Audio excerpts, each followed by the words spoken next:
नमस्कार दोस्तों, मेरा नाम है गौतम और इस वक्त मैं मौजूद हूँ देवहरा बाबा के मचान में। मेरे ठीक पीछे आप देख रहे हैं देवहरा बाबा का वो प्रसिद्ध मंदिर है जहाँ पर इंदिरा गांधी आई, जहाँ पर मदन मोहन मालवीय आए, जहाँ पर जॉर्ज पंचम तक आए, जहाँ पर अटल बिहारी वाजपेयी आए, जहाँ पर डॉक्टर राजेंद्र प्रसाद आए और बाबा के चरणों की धूल लेकर गए। आज उसी बाबा के हर तथ्य, हर तर्क, हर प्रमाण, हर कहानी के ऊपर हम प्रकाश डालेंगे और आपको बताएंगे कि क्या है देवहरा बाबा की कहानी। देवहरा बाबा की कहानी को पूरा A to Z जानने के लिए इस वीडियो को आखिरी तक ज़रूर देखिएगा।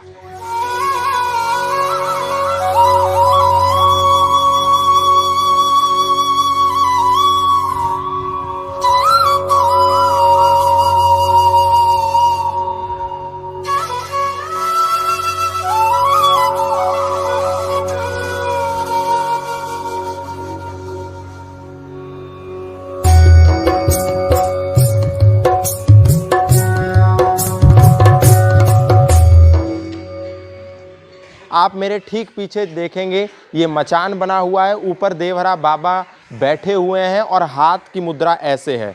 इंदिरा गांधी जब चुनाव हार गई आपातकाल के बाद तो सीधा पहुंची देवहरा बाबा के पास और बाबा ने ठीक ऐसे करके हाथ दिया तो यहाँ से जाने के बाद इंदिरा गांधी के पार्टी का सिंबल भी हाथ हो गया और देवहरा बाबा ने जब आशीर्वाद दिया तो 1980 में इंदिरा गांधी की प्रचंड बहुमत से सरकार बनी। ऐसे बहुत से तथ्य हैं जो देवहरा बाबा से जुड़े हुए हैं। देवहरा बाबा कभी भी इस मचान से नीचे नहीं उतरते थे। देवहरा बाबा को एक सिद्ध संत के रूप में देखा जाता था। उनकी उम्र के बारे में, उनकी साधना के बारे में, उनकी तपस्या के बारे में और उनके आशीर्वाद के बारे में किसी को भी कुछ नहीं पता था।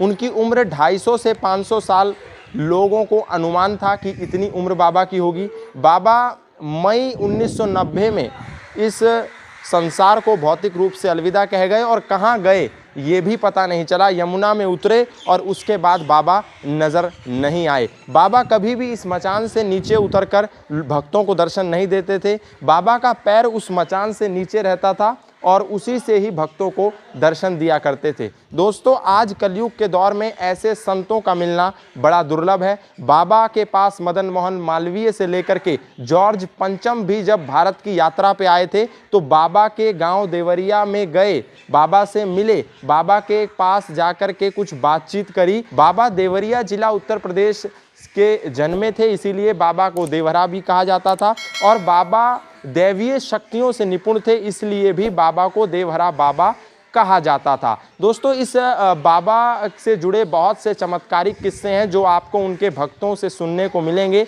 या जब आप इस परिसर में आएंगे, बाबा देवहरा के परिसर में आएंगे, बाबा के मंदिर में दर्शन करने आएंगे तो यहाँ भी आपको बहुत सारे तथ्य, बहुत सारी बातें बाबा के भक्तों और इस परिसर के कार्यकर्ताओं से सुनने को मिलेंगी। फिर मैं आपको एक बार दिखाना चाहूँगा कि ये वही मचान है जहाँ बाबा दर्शन दिया करते थे। बाबा इसी मचान पे बैठते थे। बाबा कभी हाथ से किसी को छुआ नहीं करते थे, बस बाबा का पैर नीचे लटकता था और उसी से ही भक्तगण उनके दर्शन करते थे, उनका आशीर्वाद प्राप्त करते थे। ये मचान आप देख रहे हैं, आज भी जो बाबा का वो मचान है उसके ऊपर ये घास फूस इत्यादि लगी हैं, उस पर भी कोई भी किसी भी प्रकार का मॉडिफिकेशन नहीं किया गया है। लेकिन हाँ, कुछ चीज़ें हैं जिसको मॉडिफाई ज़रूर किया गया है। बाकी सारी चीज़ें बाबा ने आज भी उसी 4 खंभों पर टिकी हुई हैं और बाबा इन्हीं 4 खंभों के अपने मचान को किसी महल से कम नहीं मानते थे। दोस्तों, ये वास्तव में बड़ा आश्चर्यचकित है कि एक मचान पर रहने वाला, भूसे पे रहने वाला एक बाबा, एक संत, एक साधु, एक तपस्वी, एक साधक कैसे भारतीय राजनीति को भी अपने चरणों में नतमस्तक करवा लेता है। आज वो संत आपको भारत में देखने को नहीं मिलेंगे। आज भारत में संत तो हैं लेकिन वो बाहर से संत हैं लेकिन भीतर से संसारी हैं। बाबा बाहर से भी संत थे और भीतर से भी साधु जीवन जीते थे, संत का जीवन जीते थे। देवहरा बाबा ने अपनी उम्र, तप और सिद्धियों के बारे में कभी कोई दावा नहीं किया। सहज, सरल और सादा जीवन जीने वाले बाबा देवहरा तो बिना पूछे ही सब कुछ जान लेते थे। यह उनकी साधना की शक्ति थी।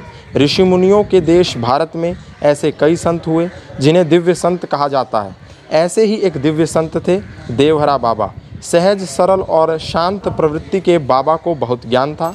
उनसे मिलने आने वालों में देश दुनिया के बड़े बड़े लोगों के नाम शामिल हैं। कहा जाता है कि बाबा जल पर भी चलते थे, उन्हें प्लावनी सिद्धि प्राप्त थी। किसी भी गंतव्य पर पहुंचने के लिए उन्होंने कभी सवारी नहीं की। बाबा हर साल माघ मेले के समय प्रयाग आते थे। यमुना किनारे वृंदावन में वह आधा घंटा तक पानी में बिना सांस लिए रह लेते थे। देवहरा बाबा ने अपनी उम्र, तप और सिद्धियों के बारे में कभी कोई दावा नहीं किया, लेकिन उनके इर्द गिर्द हर तरह के लोगों की ऐसी भी भीड़ रही जो उनमें चमत्कार तलाशती थी। बाबा मचान पर बैठे बैठे ही श्रद्धालुओं को धन्य करते थे। कई लोगों का दावा था कि उनके होठों तक आने से पहले ही बाबा उनके मन की बात जान लेते थे। बाबा हमेशा निर्वस्त्र रहते हुए मृगछाल पहनते थे। तो दोस्तों, ये देवहरा बाबा की कहानी है। ये देवहरा बाबा का मचान आप देख रहे हैं। ये आज भी उसी घास फूस का बना है जो आज से कई वर्ष पूर्व जब बाबा यहाँ पर बैठते थे तब जैसा था आज भी वैसा है। इसमें आज भी कोई मॉडिफिकेशन नहीं की गई है और आप इस पूरे परिसर को देख सकते हैं। आज भी पूरी प्राकृतिक सौंदर्य के बीच बाबा का ये मचान विद्यमान है। 4 खंभों पे ये बाबा का मचान टिका हुआ है और इसके पास में ही बाबा के मचान के रूप में एक म्यूज़ियम तैयार किया गया है जिसको सहेज के रखा है शीशे के एक परिसर में। तो दोस्तों, ये देवहरा बाबा की कहानी आपको कैसी लगी? देवहरा बाबा का ये मचान आपको कैसा लगा? और देवहरा बाबा से जुड़े ये तथ्य आपको कैसे लगे? हमें कमेंट बॉक्स में ज़रूर बताइएगा। यदि आपको देवहरा बाबा की ये कहानी पसंद आई हो तो इसको अपने दोस्तों के साथ साझा करें, लाइक करें, शेयर करें। आज के लिए इतना ही, फिर मिलेंगे किसी नई कहानी, किसी नए साधु, किसी नए महात्मा, किसी नए संत के साथ। तब तक के लिए धन्यवाद, नमस्कार।